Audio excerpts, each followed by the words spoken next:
परम आदरणीय श्री प्रेम रावत जी महाराज उर्फ बालेश्वर जी ने तथा श्री सतपाल जी महाराज आदरणीय संत तथा इनके पिताजी व पूज्य गुरुदेव जी ने श्री योगीराज परम संत श्री हंस जी महाराज ने हृदय में प्रभु की रोशनी को, परमात्मा का स्वरूप और सतगुरु के अंदर दर्शन हो जाना, इसको ये आत्म साक्षात्कार और प्रभु का साक्षात्कार मानते हैं। अंदर आवाजों का सुनना ये प्रभु की उपलब्धि, खेचरी मुजरा लगाना, जीभ तालू से लगाने की चेष्टा करना, उसे अमृत क्रिया कहते हैं। आंखें दबा करके रोशनी दिखाना, ये प्रकाश क्रिया कहते हैं। और स और हैं दो हिस्सों में बांट के हंस नाम का मंत्र बताते हैं और कहते हैं उस हृदय में विद्यमान प्रभु के पास जाओ, उसको देखो, उसके दर्शन करो, हृदय की भूख मिटाओ। वो सच्चिदानंद है। सच्चिदानंद की परिभाषा आपको पहले भी मैंने बताई, इस दास ने पहले भी बताया समाज को कि सच्चिदानंद किसे कहते हैं। सत्व चित आनंद, इस मन का अर्थात इस जीवात्मा सहित इस मन का, इस चित्त का अच्छा आनंद, यानी जिसको इसको अच्छा लगे और जिसको देखकर ये प्रसन्न हो, उसको सत्य चित आनंद कहा। अब जैसे अंधेरे के अंदर 25 वाट का बल्ब जगा दिया जाता है, तो अंधेरे के अंदर उन जुगनुओं को, उन पतंगों को, उन मच्छरों को, उन मक्खियों को वो सच्चिदानंद हो गया और उसकी तरफ देखकर आकर्षित हो गए और बड़े प्रसन्न हुए, उसके चक्कर काट रहे हैं, उसके ऊपर मंडरा रहे हैं। और उसके बाद 100 वाट का बल्ब जगा देवे तो फिर वो सच्चिदानंद नहीं रहा। कौन? 25 वाट का बल्ब सच्चिदानंद नहीं रहा, फिर वो 100 वाट का बल्ब सच्चिदानंद हुआ। उसके बाद अगर 500 का जगा दें तो फिर 100 वाट का भी बल्ब सच्चिदानंद नहीं रहा, फिर 500 वाट का सच्चिदानंद हुआ। ऐसे ही फिर 1000 वाट का जगा दिया तो 1000 वाट का सच्चिदानंद हो गया, 500 वाट का उनके लिए सच्चिदानंद नहीं रहा। और जब सूर्य उदय हो जावे फिर ये भ्रमणा और भटकना इस प्राणी की सब मिट जावे। वो सीमित प्रकाश था और वो असीमित हो गया। इसी प्रकार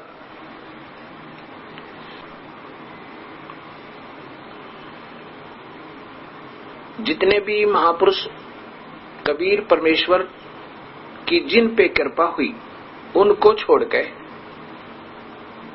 अन्य सभी महर्षियों ने, ऋषियों ने, संतों ने, पंथों ने, उनके द्वारा स्वरचित शास्त्रों ने यही बताया है कि परमात्मा कोई निराकार कह देता है, कोई साकार कह देता है।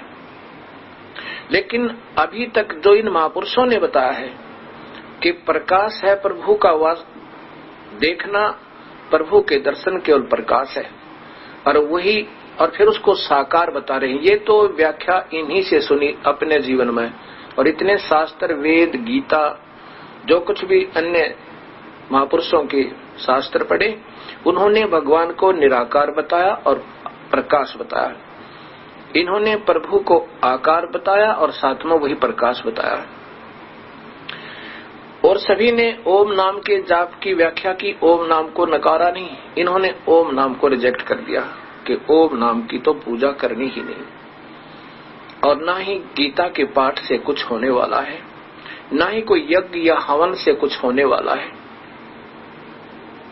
यज्ञ हवन आदि भी ये भक्ति नहीं है। कहते हैं ऐसा कहाँ लिखा है गीता में इन क्रियाओं के करने का। ये श्री हंस जी महाराज, परम आदरणीय श्री हंस जी महाराज के अपने वचन हैं। पहले ये दिखाता हूं आपको। ये अमृत के कलश,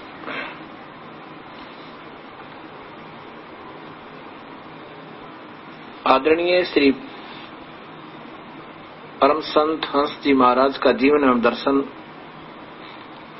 इनके पृष्ठ नंबर, ये देखियो इधर 291 और 92 पे, ईश्वर अंश जीव अविनाशी। यह लिखा है, बताओ कि जब तुम पूजा पाठ हवन इत्यादि करते हो तो तुम्हारा मन कहाँ टिकता है? अर्थात इनसे तुम्हारा मन नहीं रुक सकता। ध्यान सुमन तो मन को एकाग्र करने के लिए ही किया जाता है। आगे बताते हैं कि मैं जो नाम बताता हूं वह किसी का बनाया हुआ नहीं है। विष्णु शिव ऋषि मुनि सब उसके बनाए हुए हैं। वही सत्य नाम है, अखंड नाम है, पावन नाम है, वही राम नाम है। हमारे ज्ञान से सब सदग्रंथ ठीक ठीक समझे जा सकते हैं, सब रहस्य खुल जाता है। आगे देखिएगा, नीचे लाना, यहां देखना। आगे बता है कि यहां देखो, फिर आगे कि बहुत से विद्वान ओम को भगवान का सच्चा नाम कहते हैं, परंतु ओम तो बैखरी वाणी का विषय है। अर्थात ये तो बोल के सिमरन होता है, इसकी ये नहीं सुमन का नाम। और फिर आगे प्रश्न नंबर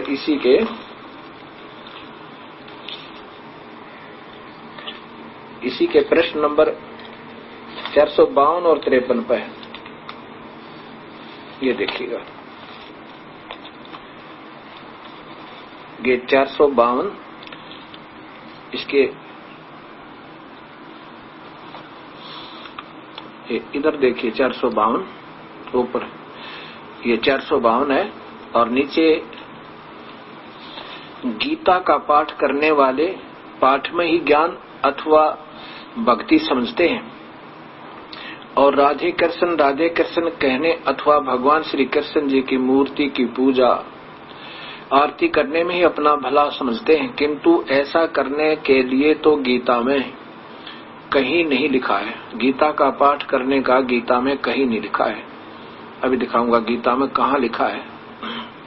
ऐसे ही रामायण का पाठ करने वाले, राम राम रटने और राम भगवान की प्रतिमा का पूजन ध्यान करने को वेदों का स्वाध्याय करने वाले, ये देखिएगा, वेदों का स्वाध्याय करने वाले ओम ओम की ध्वनि लगाकर गायत्री जाप करने तथा यज्ञ हवन को भक्ति या ज्ञान कहते हैं, समझते हैं।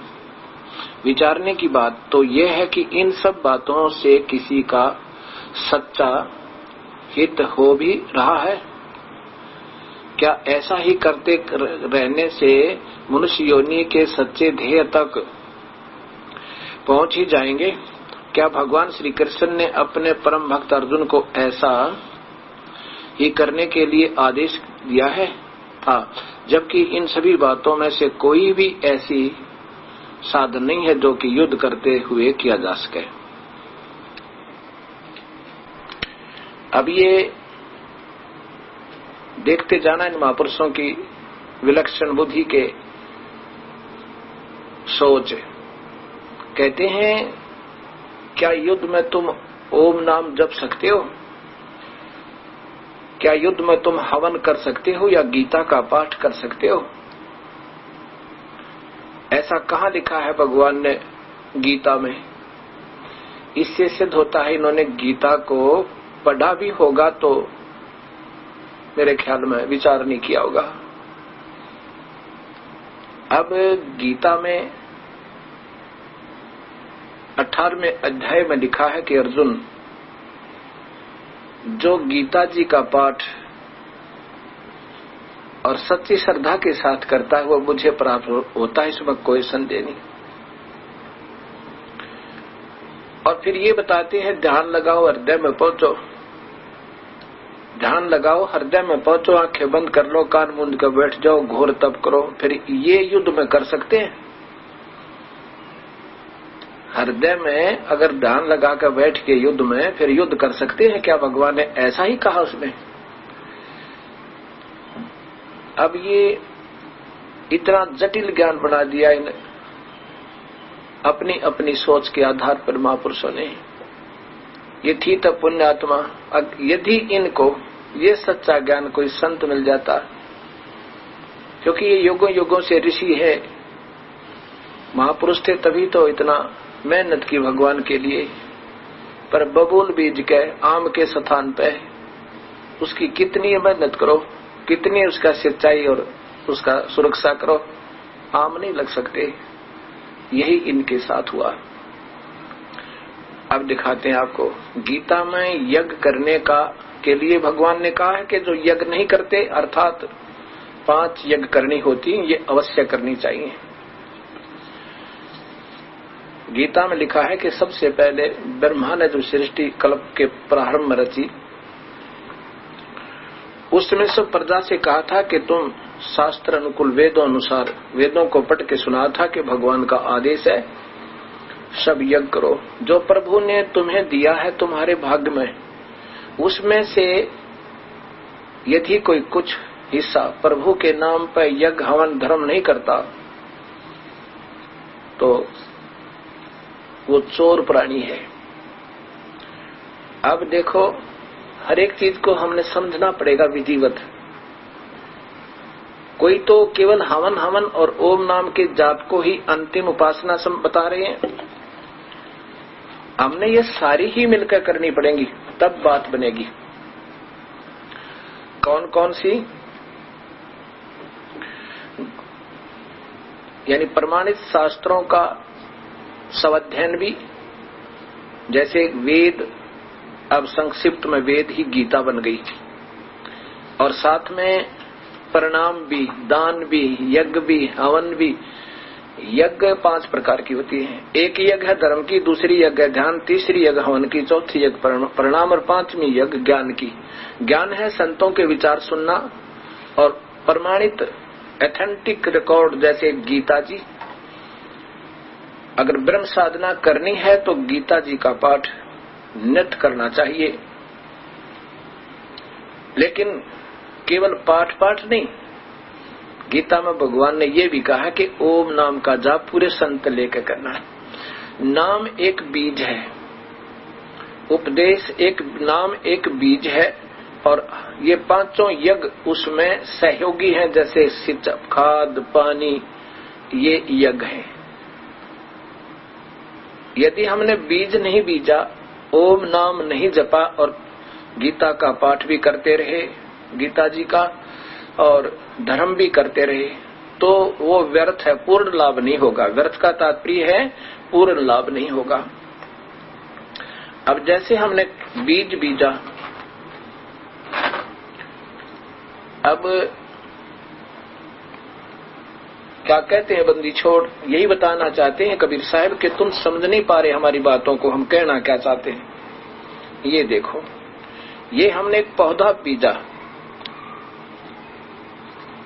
आम का पौधा बीजा, नीचे इसका बीज लगाया, सिंचाई प्रारंभ की विधिवत, और यहाँ पर हमने ये हवन रूपी, ये यज्ञ रूपी, ये जल, खाद, इसकी सुरक्षा, इसमें को गुड़ाई, ये करते रहे, तो कहाँ फल लगेंगे? यहाँ लगेंगे। ये अक्षर पुरुष एक पेड़ है, निरंजन वा की डाल, निरंजन ये काल है, अक्षर पुरुष ये ब्रह्म, और परब्रह्म ये परब्रह्म है। ये ब्रह्म गलती से लिख दिया, हाँ ये ब्रह्म है, क्षमा करना, ये परब्रह्म है, ये परब्रह्म है, अक्षर पुरुष ये तना है, और ये ब्रह्म है, ये डार है। और फिर इस डार के 3 शाखाएं हैं, ब्रह्मा विष्णु महेश, और फिर आगे इन्हीं से उत्पत्ति इन देवताओं की है, जहां पर ये टहनी और छोटी शाखाएं होगी, टहनियां होगी। अब गीता जी के 3रे अध्याय में लिखा है कि जो यज्ञ नहीं करते, ये तो 5वें अध्याय में लिखा है कि उल्टा लटका हुआ एक वृक्ष है अर्जुन। अब इसमें सीधा बीजा हुआ पौधा, भक्ति रूपी ढंग से भक्ति करने का तरीका है, अपनी भक्ति रूपी पौधे का जड़ की सिंचाई करनी है, और फिर इनसे इन टहनियों का फल लगेंगे, ब्रह्मा विष्णु महेश के, और फिर आगे छोटी छोटी टहनियां के। अब यहाँ कहने का भाव गीता में यह है कि तुम इसकी सिंचाई करो, पूर्ण परमात्मा को भोग लगाओ, यज्ञ करो, गुरु बनाओ, उसके गुरु की आज्ञा में रहो, और फिर जैसे वो बताओ इस सिंचाई भक्ति रूपी सिंचाई के नाम लेकर फिर यज्ञ हवन धर्म ये 5 यज्ञ आपने करते रहना होगा। तब ऐसा करने से इनके जाकर टहनियां का फल लगेंगे। प्रथम तो आपको गीता जी में लिखा है कि यज्ञ करो, नहीं करते वो चोर पापी हैं। जो यज्ञ नहीं करते वो पापी प्राणी हैं। ये देखिएगा अध्याय नंबर 3 के और श्लोक नंबर 11 से प्रारंभ करेंगे। ये देखो अध्याय नंबर 3 के श्लोक नंबर 11, इस यज्ञ के द्वारा देवताओं को उन्नत करो, वे देवता तुम लोगों को उन्नत करें। इस प्रकार निस्वार्थ भाव से एक दूसरे को उन्नत करते हुए तुम लोग परम कल्याण को प्राप्त होगे। आगे देखना, इसमें स्पष्ट कर दिया, इसकी संस्कार देखना थोड़ी सी। इष्टान भोगान ही व देवा दास्यन्ते यज्ञ भाविता। इष्ट देव को, सबका इष्ट देव केवल कबीर परमात्मा है। अब ये 14-15 श्लोक आपको बताएगा। इसी में इष्टान भोगान यानी भोग तो लगाना पूर्व परमात्मा को, नियमित उसके करना है, और फिर फल देंगे ये टहनी और पत्ते, यहाँ के तीनों लोक के भगवान और ये देवता हमें फिर लाभ देंगे जब हम मूल पूजा करेंगे। यज्ञ के द्वारा देखो, यज्ञ के द्वारा बढ़े हुए देवता यानी धर्म धार्मिक कर्म, जैसे भक्ति रूपी बीज में पौधे में पानी डाला अर्थात पूर्ण परमात्मा की भक्ति की, और उसके साथ साथ ही यज्ञ किए, तब वो टहनी यानी ब्रह्मा विष्णु में हमें पूर्ण लाभ देंगे। यज्ञ के द्वारा बढ़ाए हुए देवता तुम लोगों को बिना ही मांगे ही इच्छित भोग निश्चय ही देते रहेंगे, क्योंकि उनकी जड़ में पानी डाल दिया, पौधे को आपे प्रफुल्लित होना है। उन देवताओं के द्वारा दिए हुए भोगों को जो पुरुष इनको बिना दिए अर्थात जो तुम्हारे को भगवान ने पैसा दे रखा उसमें से नहीं दान धर्म करते भोगता है, तो वो चोर है। जो धर्म यज्ञ, ये 5 यज्ञ नहीं करता, धर्म यज्ञ हवन यज्ञ ये तो द्रव्य से होती है, बाकी ज्ञान यज्ञ और ध्यान यज्ञ परिणाम यज्ञ ये वैसे होती हैं। तो ये 2 यज्ञ दान और हवन, दान धर्म यज्ञ दान में आ जाती है। ये ऐसा नहीं करते तो वो चोर हैं, और श्री हंस जी कहते हैं ये नहीं करनी चाहिए। गीता में कहाँ लिखा है? अब 13वां श्लोक देखो आगे, ये 13वां श्लोक है।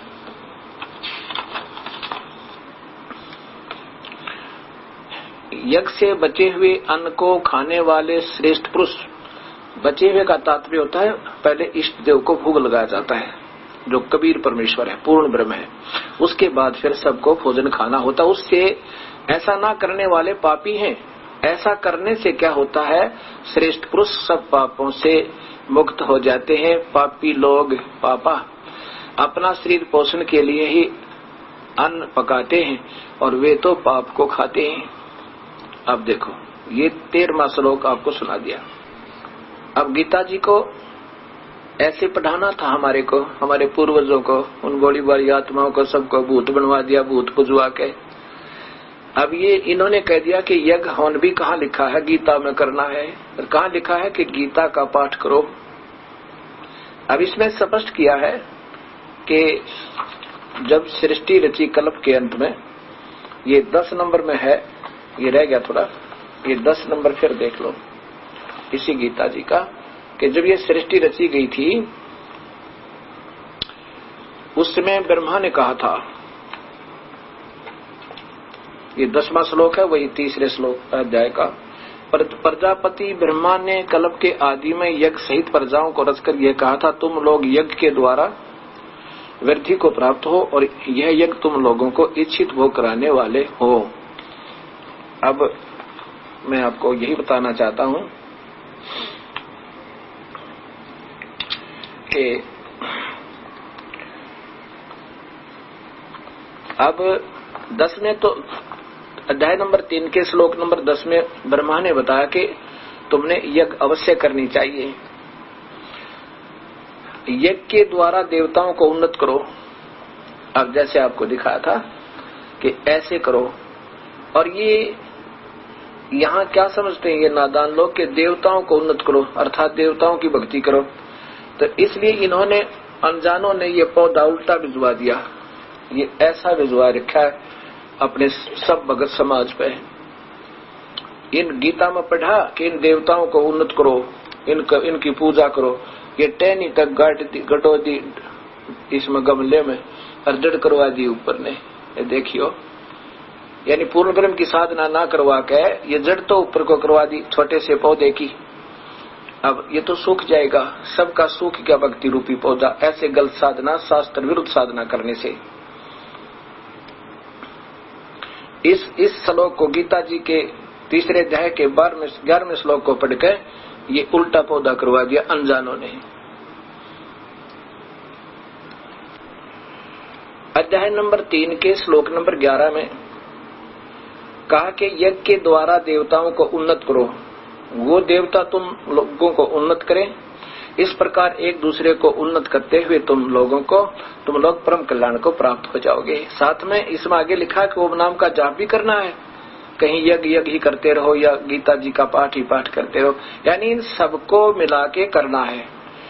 अकेली यज्ञ नहीं, अकेला हवन नहीं, केवल पाठ ही नहीं, ऐसा नकारा किया है। कबीर साहब ने ऐसा निकारा किया था कि तुम केवल गीता का पाठ करते रहते हो, मूल नाम जप नहीं रहे। इन नादान संतों के कहते ब्रह्म तक की साधना ओम नाम भी नहीं जप रहे हो, ये तुम्हें हानिकारक होगी। इसी से वह दुश्मन बना दिए उन वक्त गुरुओं ने, अंधे गुरुओं ने भोली जनता को कहा कि तो तुम्हें तुम्हारे देवताओं को बुरा बताता है, ये तो तुम्हारे देवताओं के अपने देवताओं की पूजा नहीं करने से मना करता है, ये तो श्राद्ध निकालने से मना करता है, फिर अपने पितर स्वर्ग में क्या खाएंगे। अब जिस स्वर्ग में दूध नहीं, जिस स्वर्ग में पानी नहीं, तो वो स्वर्ग कहां से हुआ नादानो, ये भी ना सोचा। अब अध्याय नंबर 3 के श्लोक नंबर 12 में किया है कि यज्ञ के द्वारा बढ़े हुए देवता तुम लोगों को इच्छित भोग निश्चय ही देते रहेंगे। उन देवताओं के दिए हुए भोगों को जो पुरुष उनके दिए बिना अप्रदाय उनको दिए बिना भोगता है, वह तो चोर ही है। उनको कैसे देना ये आगे आएगा इसी अध्याय में। अब 13वां, ये मैंने 12वां श्लोक सुनाया, अभी आपको दिखा भी था। 13वें में लिखा है कि यज्ञ से बचे हुए अन्न को, यज्ञ से कैसे बचता है कि पहले हम जब भी कोई प्रारंभ करते धार्मिक अनुष्ठान, सबसे पहले परम पिता के नाम तक प्रसाद निकालते हैं और उसको उनके निमित्त, उनकी फोटो के सामने या अपना कहीं रख दो उसको निमित्त मान के, और फिर उसका वितरण किया जाता है। वो भोग पहले प्रभु को लगाया, उस पूर्ण परमात्मा को, और फिर उस बचे हुए भोजन को सब खाते हैं। ऐसा करने से, ऐसा जो नहीं करते, यज्ञ से बचे हुए अन्न को खाने वाले श्रेष्ठ पुरुष सब पापों से मुक्त हो जाते हैं। कौन से सब पाप? जो यज्ञ, धर्म, हवन और ज्ञान यज्ञ नहीं करते।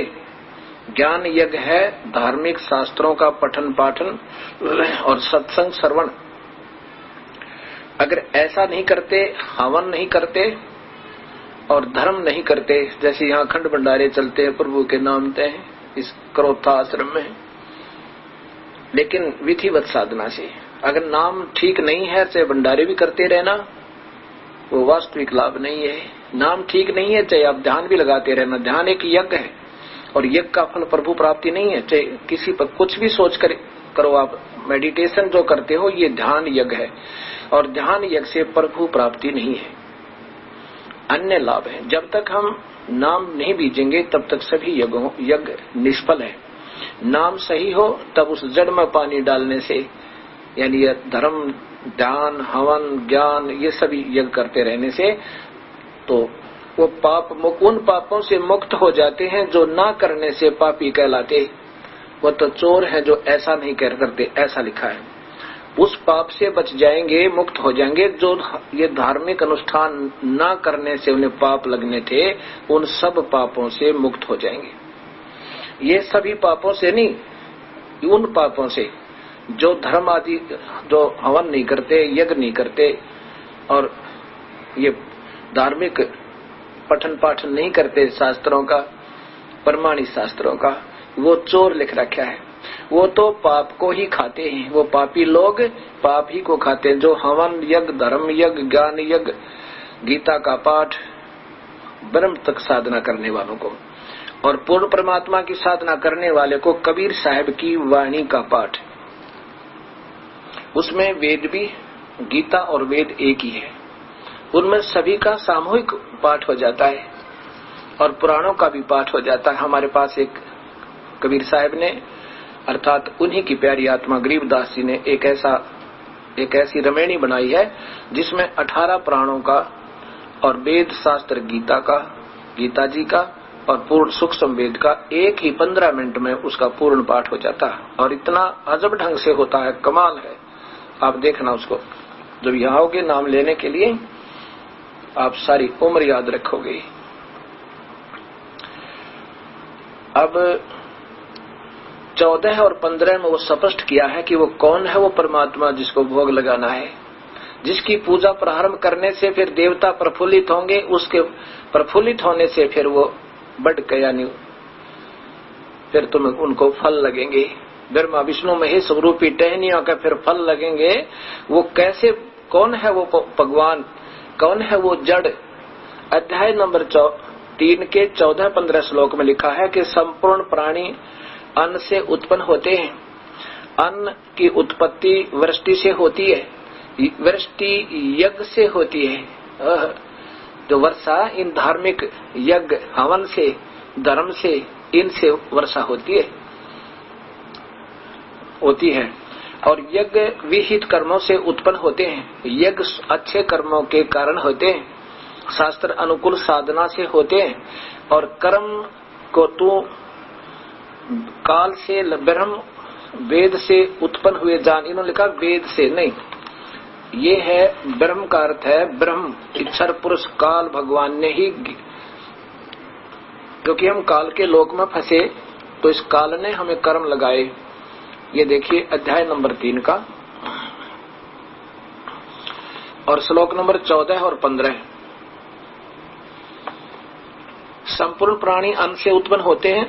अन्न की उत्पत्ति वृष्टि से होती है, वृष्टि यज्ञ से होती है और यज्ञ विहित कर्मों से उत्पन्न होने वाले हैं कर्म समुदाय को। तो यहाँ पर देखो इन्होंने ब्रह्म उद्भव, ब्रह्म का अर्थ है काल, ब्रह्म से उत्पन्न हुए, क्योंकि ये सब कर्म वेदों का उच्चारण काल ने ही किया, यानी उस ब्रह्म से ये कर्म बनाए हुए ब्रह्म के हैं, पूर्ण परमात्मा के, अर्थात ब्रह्म से उत्पन्न हुए और ब्रह्म को अविनाशी परमात्मा से उत्पन्न जान, ब्रह्म समझो। तस्मात् माने उसी से, से सिद्ध होता है कि सर्वव्यापी।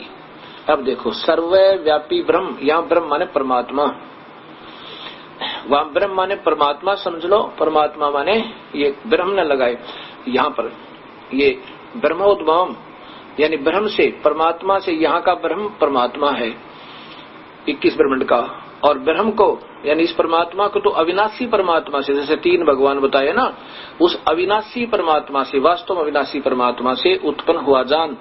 और तस्मात् माने इससे सिद्ध होता है कि सर्वगतम ब्रह्म नित्यम यज्ञ प्रतिष्ठम। ये देखो, इससे सिद्ध होता है कि सर्वगतम ब्रह्म, सर्वव्यापी परमात्मा वासुदेव, वासुदेव कबीर परमेश्वर है, वो पूर्ण ब्रह्म है। सर्वगतम ब्रह्म नित्यम यज्ञ प्रतिष्ठित है, अर्थात वो ही उसको भोग लगाया जाता है, वो है यज्ञ में प्रतिष्ठित। और अधियज भी वही है। आगे यदि अधियज भी आएगा आपके लिए सुनने में गीता जी में। वही सर्वगतम ब्रह्म यानी पूर्ण परमात्मा, ये ब्रह्म तो बता ही रहा है, कोई और परमात्मा है। और वही नित्य ही यज्ञ प्रतिष्ठितम, वो ही यज्ञ में प्रतिष्ठित है, अर्थात उसी के निमित्त सब भोग लगा के, उसी को साक्षी रख के धार्मिक अनुष्ठान किए जाने चाहिए।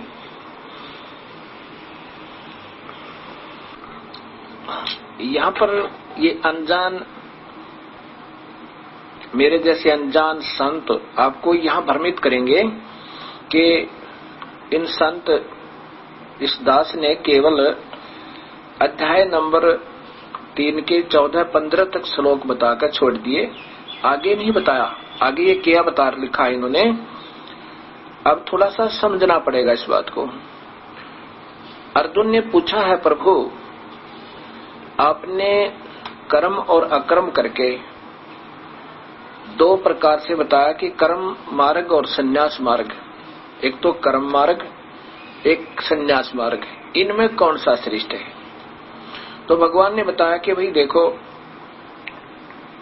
कर्म मार्ग, कर्म योग और संन्यास योग, कर्म संन्यास। कर्म योग तो वो होता है जो गृहस्थी व्यक्ति घर में रहे, बाल बच्चों के साथ रहे, और ये सब यज्ञ, हवन, धर्म, अतिथि सेवा, सदाचार, सबके साथ प्यार से रहना, और गुरु बनावे और भक्ति करे। उनके लक्षण तो ये बता दिए 16 तक। अब 16 और सुनाऊंगा। 17वें श्लोक में 3रे अध्याय के गीता जी के 3रे अध्याय के 16वें श्लोक में अभी बताऊंगा। और 17वें में ये कहा है उन कर्म सन्यासियों को जो बाल बच्चे छोड़कर घर से बाहर निकल गए और जंगल में रहते हैं, कहते उनके लिए फिर कोई कर्म नहीं है। वो तो अपने एक ईश्वर पर आश्रित हो गए, नाम ओम ले लिया और अपना हरदम उसका सिमरण करते रहते हैं और उस ईश्वर के लौ में लगाए रहते हैं। उनके लिए फिर कर्तव्य कर्म कोई नहीं। जब घर ही छोड़ गए तो फिर भंडारा काय का करेंगे वे, और काय का फिर हवन करेंगे? वो तो अपना बैठ के ईश्वर के चिंतन में ओम नाम का जाप कर रहे हैं। ठीक है। अब कहा कि दोनों ही व्यक्ति, गीता जी में पूछा भगवान से अर्जुन ने कि इन दोनों में से कौन सा अच्छा है? भगवान ने कहा कि यदि उनकी वे ऑफ वर्शिप, यदि उनकी विधि शास्त्र अनुकूल है पूजा की, वेदों के अनुसार, वेदों में ओम नाम और गृहस्थी के लिए ये 5 यज्ञ अति आवश्यक है। कर्म सन्यासी जो घर छोड़ के बाहर चले गए और पूरा गुरु बनाकर ओम नाम का जाप करे, उसके लिए फिर ये यज्ञ नहीं, उसने अपना चिंतन करना होता है बस।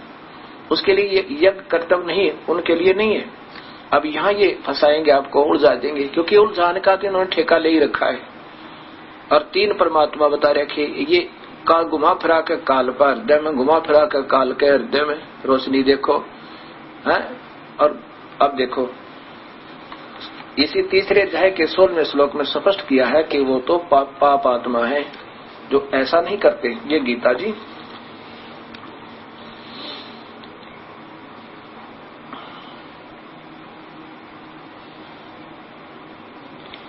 अब इसी के अध्याय नंबर 3 के 15 तक मैंने सुना दिया कि पूर्ण परमात्मा ही ये यज्ञ में प्रतिष्ठित है। अब 16 में देखो, हे पार्थ, जो पुरुष इस लोक में इस प्रकार परंपरा से प्रचलित सृष्टि के कर्म के अनुकूल नहीं वर्तता, अगर यज्ञ हवन आदि नहीं करता, जो बाल बच्चेदार है, अपने कर्तव्य का पालन नहीं करता, वह इंद्रियों के द्वारा भोगों के रमण करने वाला पाप आयु व्यर्थ ही जीता है। पाप आयु अघायु हो पाप आत्मा है, वो तो व्यर्थ में जीवित है अगर यज्ञ हवन धर्म आदि नहीं करता है तो। अब देखो, अब यहाँ उलझाएंगे, ये आपको उलझा सकते हैं। अध्याय नंबर ये 17 देखो, 17 वही 3 का है। परंतु जो मनुष्य आत्मरत एवं आत्मा में ही रमण करने वाला और आत्मा में ही तृप्त है तथा आत्मा में ही संतुष्ट हो, उसके लिए कोई कर्तव्य नहीं है। जो घर छोड़ गया आत्मा में तो रमन करेगा जिसने और कोई काम ना हो। जैसे हम तो बाल बच्चेदार और हमने सब कार्य भी करने हैं, किसी ने नौकरी करनी है, किसी ने मजदूरी करनी है और किसी ने व्यापार करना है, कोई अपनी खेती बाड़ी करता है। तो हमने तो ये कर्तव्य कर्म जो बता रखे हैं यज्ञ 5 करते रहना होगा। अगर ऐसा नहीं करते गृहस्थी आदमी तो पापात्मा, नीच व्यक्ति और दुष्ट लोग लिखे, वो चोर लिखे भगवान के। और ये महापुरुष जी कहते हैं, कहाँ लिखा गीता में कि यज्ञ हवन करो। अब ये बुद्धि मेरी या तो मेरी फेल होगी और ना इन्होंने सोचना पड़ेगा महापुरुषों ने कि तुम क्या बोल रहे हो और क्या कर गए।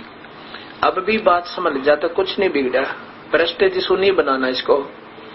मैं तो इस सब संतों के चरणों के जूतों की धूल समझना। मुझे मेरी विनम्र प्रार्थना है कि आप दोबारा फिर सोचो।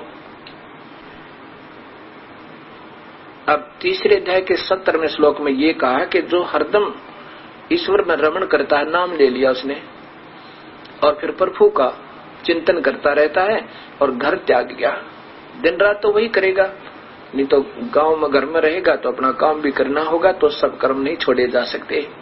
तो बाहर चला गया, कहते हैं उसके लिए फिर कोई कर्तव्य कर्म बकाया नहीं रहता, उसका फिर इस संसार में कोई मोह भी नहीं रहता, ऐसा लिखा है उसके लिए नहीं। लेकिन जो गृहस्थी है, जो कर्म योगी है, उनके लिए। और ये सब कर्म योगी हैं, ये महात्मा जी स्वयं बाल बच्चेदार हैं और सब शास्त्र विरुद्ध कथन कर रहे हैं, बता रहे हैं।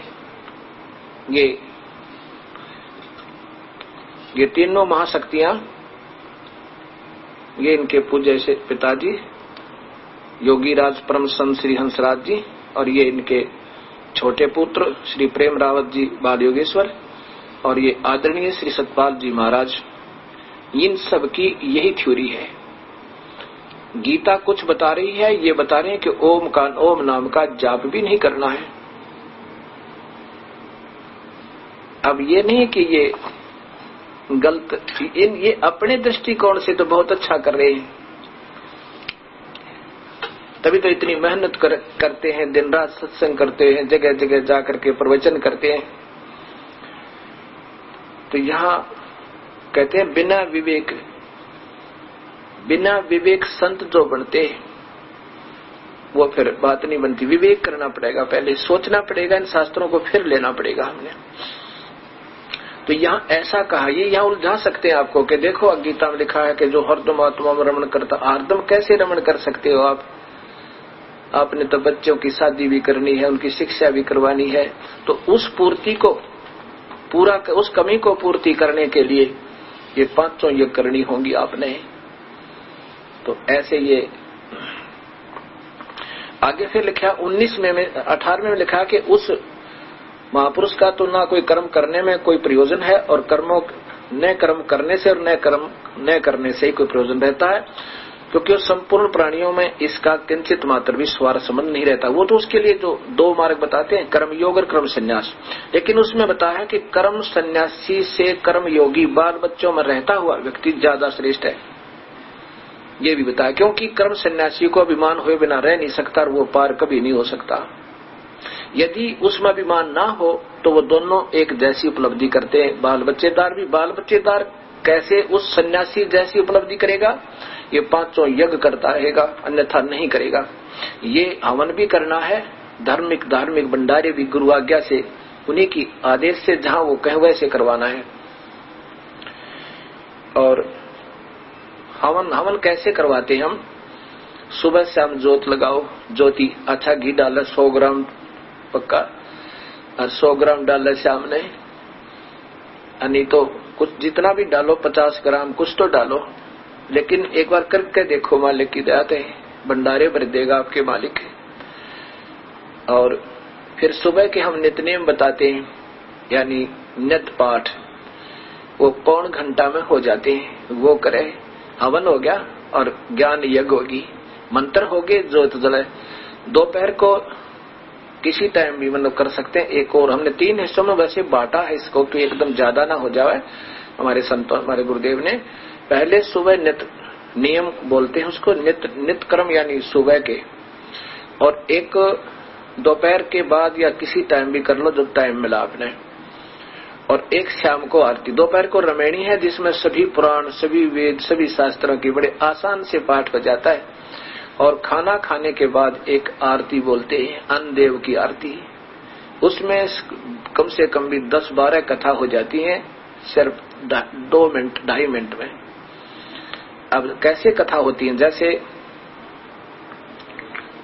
अन्नदेव की आरती में आया है कि रावण मांगन गया चून, ताते लंक वही विरोन, या एक पूरी रामायण की कथा होगी। क्योंकि हमारा माइंड कंप्यूटर से भी तेज है।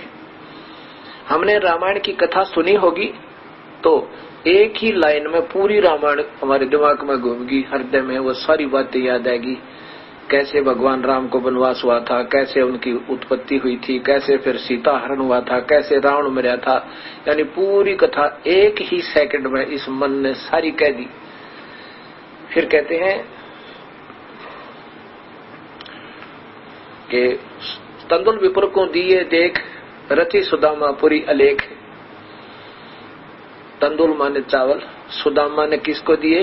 भगवान श्री कृष्ण को आदर से भेंट किए, अर्थात वो छुपा रखे थे कांच में, और फिर काख में भगवान ने प्यार से छीन कर खाए थे, और फिर उनका एक सुंदर महल रच दिया। अब यह कथा होगी। ऐसे ये कथाएं हम आपको एक ही सेकंड में, ना जाने कितना लाभ हो जाएगा। कथाएं भी सुननी है, कथाएं भी करनी है, लेकिन केवल कथा करता रहना ये भी अज्ञानता है। ऐसी कथा रामायण की आप कथा को हफ्ते में करें, हम उसको 1 सेकंड में करवाओ आपकी। रावण मांगन गया चून, ताते लंक वही बैरूने, हृदय में गदगद होवे। और 1 सेकंड में वो दुख आवे, माँ के साथ क्या बद शुरू किया था उस पापी रावण ने कैद में, और कैसे फिर भगवान ने उसको निष्कासित कर दिया था, कैसे उन्होंने वहां अपना जीवन निर्वाह किया होगा ऋषि वाल्मीकि के घर पे। अब एक ही इसी दोहे में पूरी रामायण होगी, इसलिए 7 वर्ष दिन में कर लो अगर आपको याद है। हाँ ठीक है, याद कराने के लिए आप पढ़ा सकते हो, बोल सकते हो, बता सकते हो, उसके बाद फिर उसी पे नहीं, इतने में वह सारी कथा हो जाती है। ऐसे हम आपको ऐसा तरीका बताएंगे, क्योंकि कथाएं भी सुननी है। ऐसा नहीं कि कथा, कबीर साहब कहते हैं कथा करो करतारे की, सुनो कथा करतारे, और कथा सुनियो नहीं कहें कबीर विचारे। अब सबको सभी क्रिया करनी, लेकिन नाम सही होगा तो ये लाभ देंगे, अन्यथा नहीं। ये तो उस भक्ति रूपी मंत्र, जैसे ब्रह्म साधना में ओम मंत्र, पूरे संत से लेकर फिर गुरु मर्यादा में रहते हुए, और फिर ये यज्ञ हवन धर्म ये कथा करता रहे, फिर ये भक्ति रूपी पौधा आपका सफल होगा। मना नहीं किया संत कबीर साहब ने, लेकिन उनको सुना किसी ने नहीं। उस समय के वर्तमान संतों का जिनका बोलबाला हो रहा था, जिनके लाखों शिष्य हो रहे थे, उन्होंने भोली भारी आत्माओं को, अपने अनुयायियों को बहका दिया कि ये झूठ बोलता है, ऐसा कहीं नहीं लिखा है जो ये कहते हैं देवताओं को ये तो बुरा बताते हैं। इसलिए वो सारे दुश्मन कर दिए कबीर परमात्मा के। लेकिन अब समाज अनजान नहीं है। अब ये समाज आप ही सोचेगा इन महापुरुषों ने क्या हमारे साथ कितना अनजानपना किया हुआ है। अब मैं जो बताना चाह रहा था आपको कि उसका फिर इसमें कोई करने का प्रयोजन नहीं रहता, और हम गृहस्थी, हमने सब कुछ करना होगा। आगे फिर 19वें में लिखा कि अर्जुन तू तो, तेरे लिए आदेश करता हूं, तू गृहस्थी है। क्या है ये? अध्याय नंबर 3 का श्लोक नंबर 19 में स्पष्ट किया है।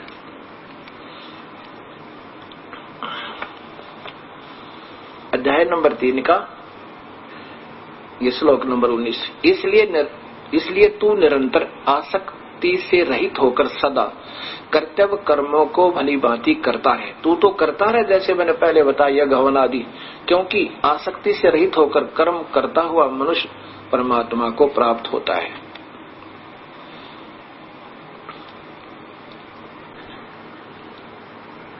परिभाषा प्रभु की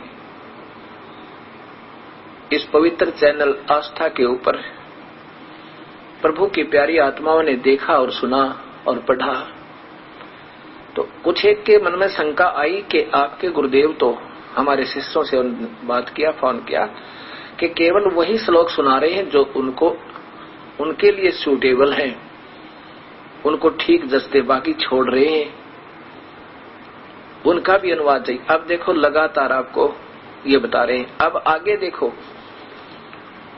कि इसी प्रकार पहले समय में जनक जैसे महापुरुष भी ऐसे यज्ञ हवन किया करते थे, ऐसे तुम करते रहना अर्जुन, इनको त्यागना नहीं। अब देखो ये अध्याय नंबर 3 का और श्लोक नंबर 20 देखना, अध्याय नंबर 3 और ये श्लोक नंबर ये 20 है, पीछे इसकी संस्कृत रही है। जनकादिक ज्ञानी जन भी आसक्त रहित कर्म द्वारा ही परम सिद्धि को प्राप्त हुई, अर्थात वो भी यज्ञ युग किया करते थे। इसलिए लोक संग्रह को देखते हुए भी कर्म करने को ही योग्य हैं, अर्थात तुझे भी कर्म करना उचित है, यज्ञ आदि करते रहना चाहिए। ये देखो श्रेष्ठ पुरुष जो जो आचरण करता है, अन्य पुरुष भी वैसा ही आचरण करते हैं। क्या लिखा है? तो वह जो कुछ प्रमाण कर देते हैं, समस्त मनुष्य समुदाय उसी के अनुसार वर्तने लग जाता है।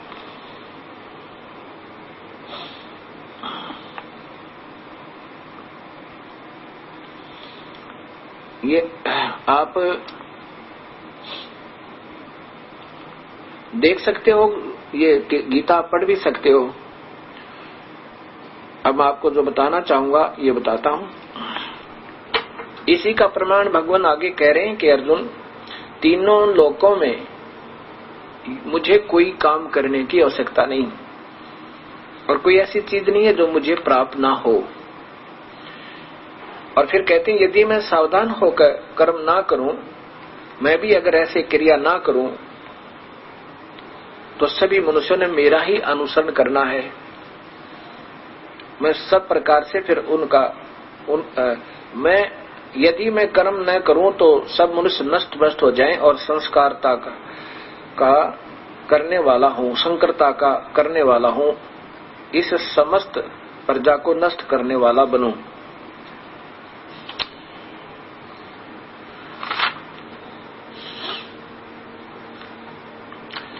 अब यहाँ इसका तात्पर्य है भगवान का कहने का कि जो शास्त्र के जानने वाले व्यक्ति हैं, जिन्होंने शास्त्रों को पढ़ा है, उन्होंने ये विधिवत साधनाएं प्रारंभ कर देनी चाहिए।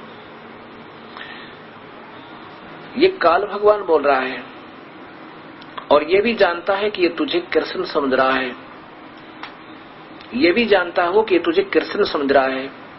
तो कहता है कि सभी प्राणियों को, जो विद्वान पुरुष हैं जिनको शास्त्रों का ज्ञान हो, उन्होंने विधिवत साधना करनी चाहिए। यज्ञ, हवन, धर्म, ज्ञान और ध्यान,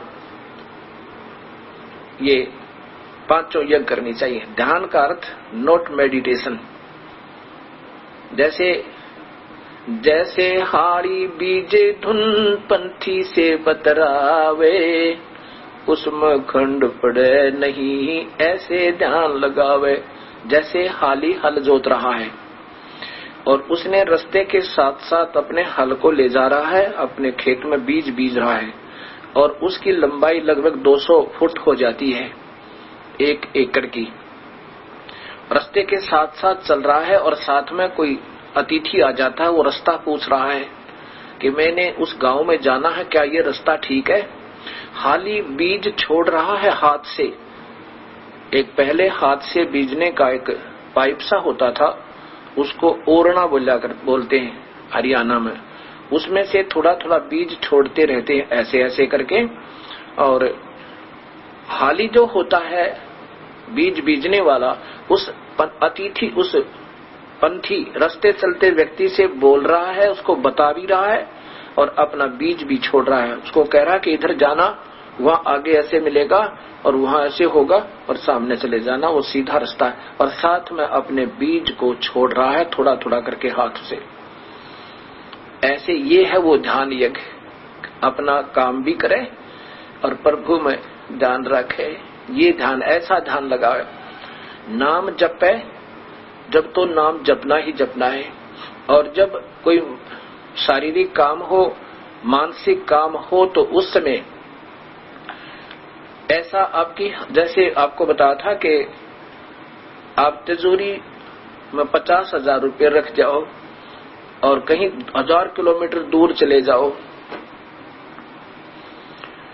और वहां जाकर आपको याद आए कि आपने तिजोरी का ताला खुला छोड़ दिया उस अलमारी का।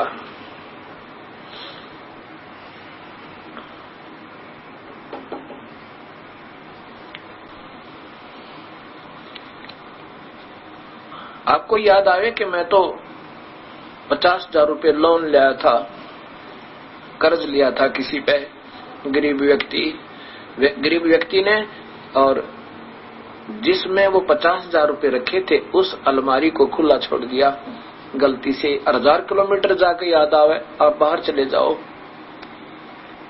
और फिर आप उस अपने कार्य को कर रहे हो, रिश्तेदारों से बात भी कर रहे हो, लेकिन आपका ध्यान उस अलमारी से नहीं हटता, हृदय में कसक बनी रहती है। बात भी कर रहे हो और कसक, ये ध्यान है। मान लीजिए आप नाम नहीं जप पाओगे, किसी से बात करें, लेकिन उस समय भी आपका ध्यान रहे कि संसार आसार है और यहाँ से हमने जाना है, अपने परमात्मा सतलोक में रहते हैं, वहां से ठाठ है, वहां जाकर कभी मृत्यु नहीं होती, वहां तेज पुंज का शरीर है, 5 तत्वों का शरीर नहीं है, हमारा फिर जन्म मरण नहीं होगा, कुत्ते गधे सुअर नहीं बनेंगे। ये फिर ये चिंतन है, ये दिस इज द मेडिटेशन, इसको सहज समाधि कहते हैं। ये ध्यान है, ये ध्यान यज्ञ बताते हैं। आंखें बंद कर हृदय में जाओ, ध्यान लगाओ घंटों बैठकर। तो युद्ध में क्या ध्यान लगा सकते हैं? जैसे महापुरुष जी ने अभी टिप्पणी दी। तो अब ये कहा है कि जो विद्वान पुरुष हैं वो शास्त्र अनुकूल साधना करें और फिर उनका अनुसरण ये अन्य लोग करें। जब विद्वान पुरुष ही उनको गलत मार्गदर्शन करेंगे तो उनका अनुसरण कौन करेगा? ये क्या, अब बीच में थोड़ी सी टिप्पणी और देता हूं।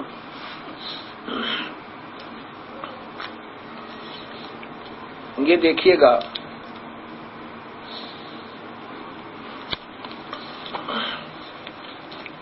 ये शास्त्र साधना कैसे मोड़ पकड़ी हुई है। इतने महापुरुष जिनका दुनिया में बोलबाला, और वो ऐसे प्रवचन करते हैं, बच्चा न मजाक हंसी आवे। देखिएगा, ये मानस धर्म सूत्र,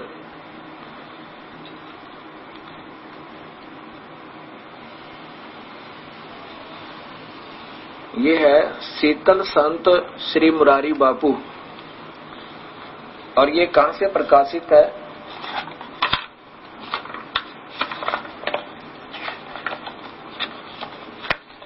देखते जाइएगा। ये शीतल मानस धर्म सूत्र, शीतल संत मुरारी बापू, ये इनके द्वारा, इनके आश्रम से रचित है। और ये मुरारी बापू जी का अपने कर, ये देखिएगा, मानस धर्म सूत्र, कथा सतल, उदयपुर राजस्थान, और पूर्ण आधारित शीतल संत मुरारी बापू जी। अब इसके 104 पृष्ठ पर देखो आप, ये देखो 104 पृष्ठ पे, 204 पृष्ठ पे, और यहाँ देखिएगा क्या कहते हैं। मेरे पास एक प्रश्न आया है आज कि बापू, हम उपासक तो हनुमान जी के हैं, परंतु सौपन भगवान कृष्ण के आते हैं, ऐसा क्यों? और क्या उत्तर दिया महात्मा जी ने? ऐसा तो होना ही चाहिए, तुम हनुमान को भजो और सपना कृष्ण का ने आए तो समझना कि तुमने हनुमान का भजन ठीक से नहीं किया। सपना कृष्ण का नहीं आए तो समझना कि तुमने हनुमान का भजन ठीक से नहीं किया। हनुमान को भजो, क्योंकि हनुमान भी कर्मचारी और कृष्ण भी कर्मचारी हैं। हनुमान भी गिरधारी और श्री कृष्ण भी गिरधारी हैं। दोनों ही गिरधारी हैं, दोनों की बहुत बनती है। राम अवतार में हनुमान जी नीचे रहे और राम ऊपर बैठे, तो कृष्ण अवतार में कृष्ण नीचे बैठे रहे और हनुमान ऊपर बैठे, ध्वजा में हनुमान रहे, दोनों अलग नहीं है। अब ये अटकलें हैं महापुरुषों की। अब कितनी प्यारी व्याख्या की है मुरारी बापू जी ने। क्या कह रहे हैं कि तुम हनुमान की पूजा करो, और भगवान गीता में क्या कहते हैं कि जो मुझे छोड़कर अर्जुन 7वें अध्याय के गीता जी के 7वें अध्याय से 12 से लेकर और 23, 24, 25 तक आप पढ़कर देखिएगा श्लोक नंबर। उसमें कहा कि मुझ ब्रह्म को छोड़कर जो आन उपासना करते हैं, ब्रह्मा विष्णु महेश तक की जो पूजा करते हैं, और उनसे नीचे के जो हनुमान जी आदि तो बहुत जमन सतर पा गए। हनुमान जी तो आप राम भगत थे बेचारे, और वो कब कहा करते मेरी पूजा करो? वो कभी नहीं कहते थे। एक भक्त और एक भक्त की पूजा करे, ये क्या की समझदारी। ऐसी भक्ति सतर गिर गया। अब कहना तो महात्मा जी ने चाहिए था। गीता जी में कहा कि जो मेरी पूजा नहीं करते वो राक्षस स्वभाव के लोग, राक्षस स्वभाव के दुष्कर्तिन, बुरे काम करने वाले, मूढ़ मूर्ख, मनुष्यों में नीच, अर्जुन मुझे नहीं बचते। चलो आप मान लीजिए गीता जी श्री कृष्ण जी ने कही, मान लीजिए, तो यहाँ कृष्ण जी ही कह रहे हैं कि जो मुझे नहीं बचते और दूसरी पूजा करते वो पापी आत्मा, दुष्ट, नीच, मूर्ख, यानी ब्रह्म बोल रहा वैसे तो। और ब्रह्म ने कहा कि तीनों गुणों की पूजा, तीनों गुणों द्वारा जिनका ज्ञान कर लिया, यानी अपना ही यहाँ का सुख देकर यहाँ भ्रमित कर रखे हैं इस तीन लोक के सुखों में, उनके द्वारा जिनका ज्ञान हरा जा चुका है, वो पापी पाप आत्मा राक्षस स्वभाव को धारण किए हुए मनुष्यों में नीच, पापी, मूर्ख, वो अर्जुन मुझे नहीं बचते। ये 7वें अध्याय का 12 से लेकर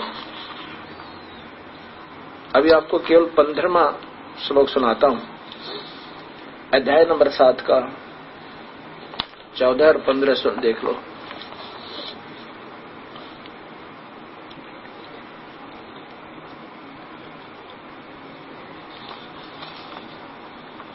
अध्याय नंबर 5, 7 है ये, और श्लोक नंबर वैसे तो यहां से है ये 14 देखो। क्योंकि यह अलौकिक अर्थात अति अद्भुत त्रिगुणमयी मेरी माया, रजगुण ब्रह्मा, सतगुण विष्णु, तमगुण शिव जी, मेरी माया बड़ी दुस्तर है। नीचे देखो, मेरी माया बड़ी दुस्तर है।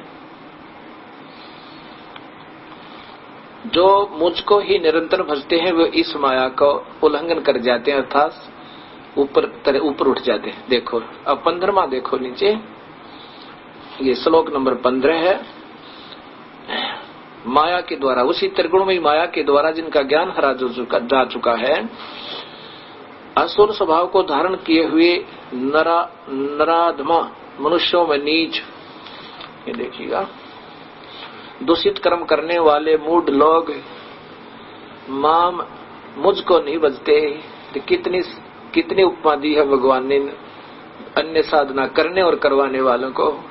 दुष्कर्तिन, ये तो दुष्कर्म बताए, बुरे कर्म है, जो हनुमान आदि की पूजा, श्याम जी आदि की पूजा, ब्रह्मा विष्णु महेश तक की पूजा को दुष्कर्तिन, मूढ़ लोग, मूर्ख। और यहाँ देखो माया के द्वारा जिनका ज्ञान हरा जा चुका है, त्रिगुणमयी माया, असुर स्वभाव को धारण किए हुए, असुर स्वभाव को राक्षस लोग, मनुष्यों में नीच, हे मालिक, और ये दुष्कृत्य नहीं, ये अनुपासना हनुमान जी की पूजा करना और करवाना, मूर्ख लोग मुझको नहीं बचते।